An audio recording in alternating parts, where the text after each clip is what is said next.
अच्छा ହଉ। ଆଚ୍ଛା ତମେ ମାନେ ଜାଣିଛ ପରିବେଶକୁ ପରିଷ୍କାର ରଖିବା କେତେ ଜରୁରୀ?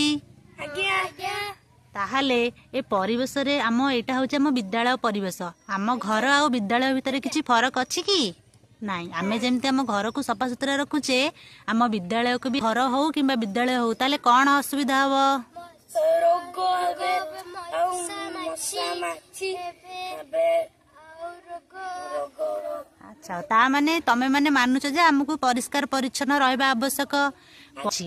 ଆମେ ଆଜି କ'ଣ କରିବା? ଆମ ପରିବେଶକୁ କେମିତି ପରିଷ୍କାର ରଖିବା ସେଇଟା ଆମେ ଜାଣିବା। ନିଜେ ପରିଷ୍କାର ରହିବା, ଘରକୁ ପରିଷ୍କାର କରିବା, ଆମେ ଆମ ବିଦ୍ୟାଳୟକୁ ମଧ୍ୟ ପରିଷ୍କାର କରିବା, ଚତୁଃପାର୍ଶ୍ୱକୁ ସଫା ରଖିବା।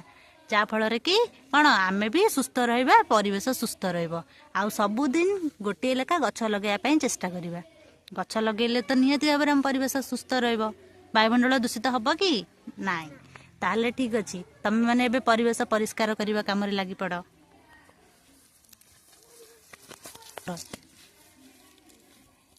ନେଇକି ତାକୁ ଡଷ୍ଟବିନ୍ରେ ଫୋପାଡ଼ିବା।